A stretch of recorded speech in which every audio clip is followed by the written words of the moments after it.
Bonjour communauté de coups critiques, ici Kim et aujourd'hui je vous invite à plonger avec moi dans les mystères fascinants de la cosmologie de Donjons Dragons 5e édition. Donc que vous soyez un joueur débutant, curieux de découvrir les bases ou un maître du donjon chevronné cherchant à enrichir vos campagnes, cette vidéo est pour vous.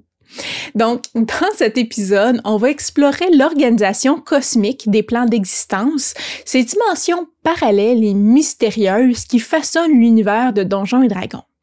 Donc, notre voyage va nous amener du majestueux plan matériel où vivent la plupart des aventuriers, aux plans élémentaires enflammés et aquatiques, en passant par les mystérieux plans extérieurs, refuges des dieux et des puissances cosmiques.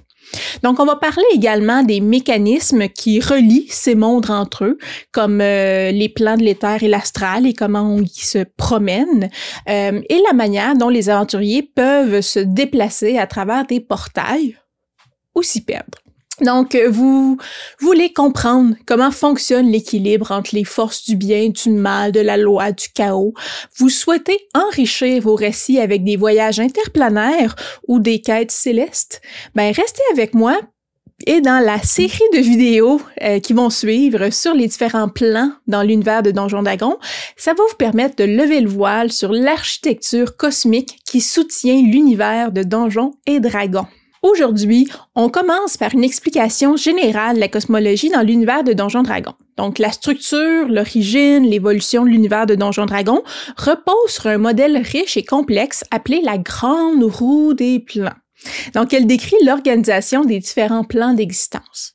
Ce modèle établit comment les mondes mortels, divins, élémentaires interagissent ensemble.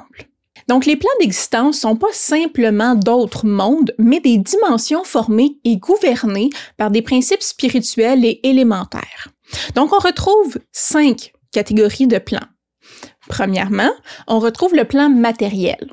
La plupart des mondes de Donjons Dragons sont situés sur le plan matériel, donc les campagnes et les aventures se déroulent principalement sur les mondes qui se retrouvent là. Donc, c'est le plan des mondes comme Faerun, donc tout ce qui est Forgotten Realms, Eberron, Greyhawk ou Krynn de Dragonlance. Donc, le plan matériel, c'est un monde physique et tangible, peuplé d'êtres vivants, de paysages naturels variés, d'objets concrets. Il est souvent considéré comme la base ou le centre du multivers parce que c'est le point de référence pour les aventures. Il combine à la fois la science naturelle et la magie. Donc, les lois physiques, comme la gravité, sont généralement cohérentes, mais elles coexistent aussi avec des phénomènes magiques. Le Feywild et le Shadowfell sont parallèles au monde matériel, donc deux échos qui reflètent le monde matériel et se retrouvent au-dessus et en dessous dans la grande roue des plans. Donc, le Feywild, ou le plan féerique, c'est un lieu d'une beauté à couper le souffle, empreint de magie brute et d'émotions intenses. C'est une version amplifiée, enchanteresse du monde naturel, où la lumière est plus vive, les couleurs plus éclatantes, où le paysage semble doué de vie. Donc, les créatures féeriques y résident, comme les elfes, des satyres, des dryades, des archifées, oui.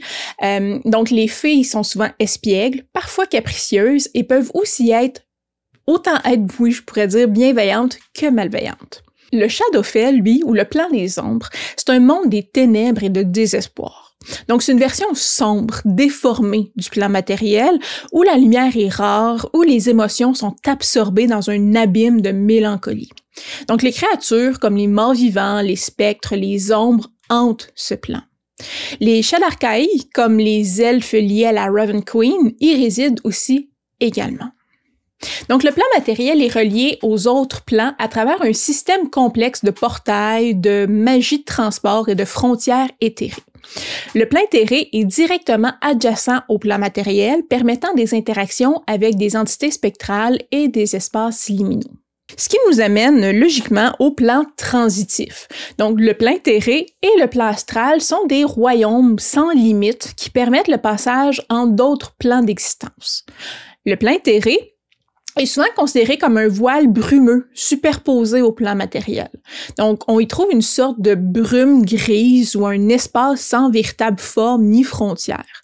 Il est souvent décrit comme intangible, ce qui signifie que les objets physiques du plan matériel, comme mon crayon, n'interfèrent pas directement avec ce qui se trouve dans le plan éthéré. Donc, c'est un espace transitoire utilisé pour voyager ou explorer sans interagir, physiquement avec le monde matériel. Les contours du monde matériel y apparaissent comme des ombres ou des silhouettes vagues. Le plan éthéré relie le plan matériel aussi au plan intérieur. Pour sa part, le plan astral est un royaume de pensée et de rêves où les visiteurs voyagent en tant qu'âme désincarnée, dans certains cas, ou par vaisseau spatial, navire spatial, dans d'autres cas, pour atteindre les plans extérieurs. Donc, c'est une grande mer argentée avec des volutes tourbillonnantes de blanc et de gris striant parmi les particules de lumière qui sont des étoiles lointaines des systèmes de l'espace sauvage. Donc, on y trouve des îlots flottants, des débris d'anciens plans ou des résidus de pensée et d'émotions puissantes. Le plan astral sert de passage entre les autres plans, tels le plan matériel, le monde classique, les plans élémentaires, donc les plans intérieurs, ou encore les plans extérieurs, où résident les dieux et les entités extraplanaires. Donc, les différents plans matériels flottent dans le plan astral, un peu comme des bulles ou des bouchons sur une grande étendue d'eau qu'est l'espace sauvage. Donc, les livres d'aventure de la Citadelle Radiante se trouvent dans le plan éthéré, alors que si vous faites une partie avec un Spelljammer, vous allez vous promener dans le plan astral. Troisièmement, on retrouve les plans intérieurs. Donc, les plans intérieurs représentent les fondations élémentaires et énergétiques de l'existence. Les plans sont souvent considérés comme les lieux où la matière et l'énergie brute résident, servant de base à toute la création dans le multivers. On retrouve 4 plans élémentaires, soit l'air, la terre, le feu et l'eau, en plus des plans para-élémentaires qui se créent à la jonction entre 2 plans élémentaires. Donc, ces royaumes illustrent l'essence physique et la nature élémentaire de l'air, de la terre, du feu et de l'eau. La substance entière du plan élémentaire du feu, par exemple, est imprégnée de la nature fondamentale du feu. C'est pas tout qui est tout fait en feu, mais l'essence même du feu nourrit tout ce qui est présent là. Donc, l'énergie, la passion, la transformation, la destruction, c'est ce qu'on retrouve dans le plan du feu. Même les objets en laiton massif ou en basalte semblent danser avec les flammes, manifestant la vivacité de la domination du feu. Ensuite, on retrouve les plans extérieurs. Donc, 17 plans extérieurs correspondent aux 9 alignements et nuances de différentes philosophies qu'on peut retrouver, différents alignements qu'on retrouve dans Donjons Dragons. Donc, si les plans intérieurs, c'est la matière brute, c'est l'énergie qui compose le multivers, les plans extérieurs, eux, fournissent la direction, la pensée, le but de la construction de l'univers.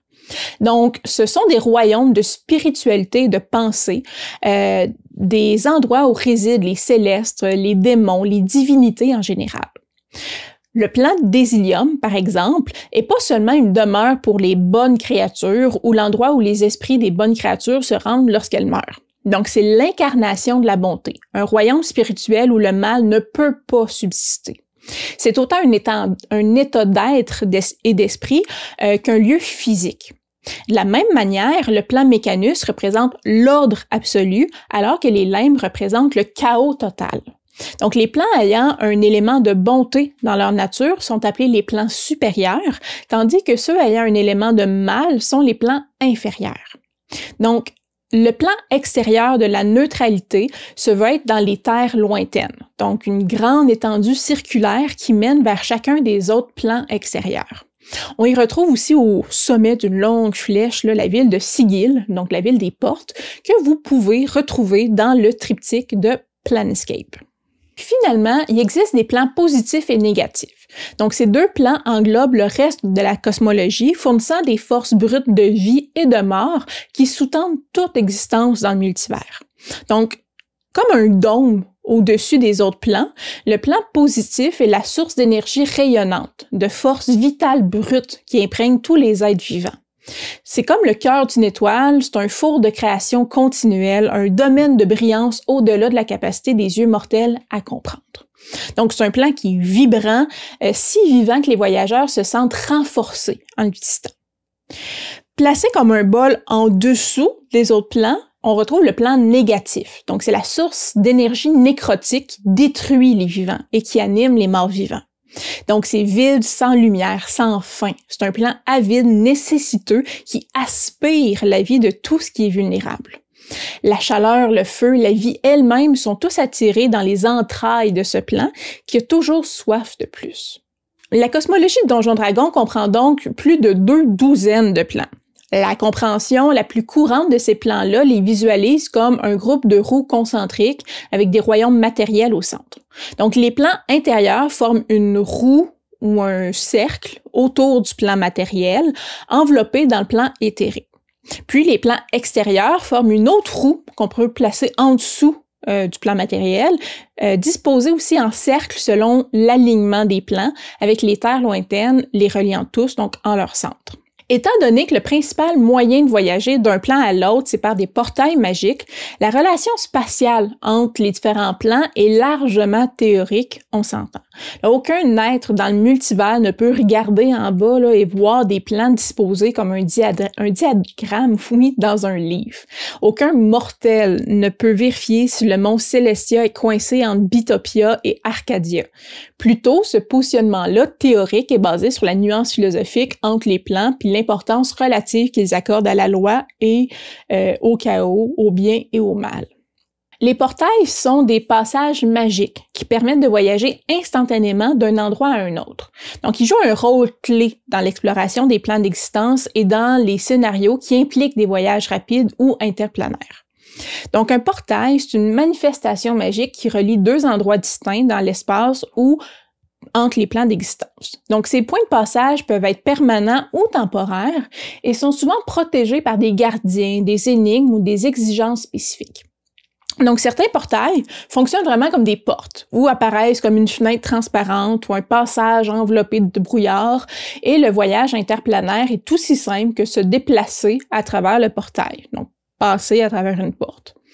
D'autres portails sont des lieux comme des cercles de pierre dressés, des tours vertigineuses, des voiliers ou même des villes entières qui existent sur plusieurs plans à la fois ou qui passent d'un plan à un autre.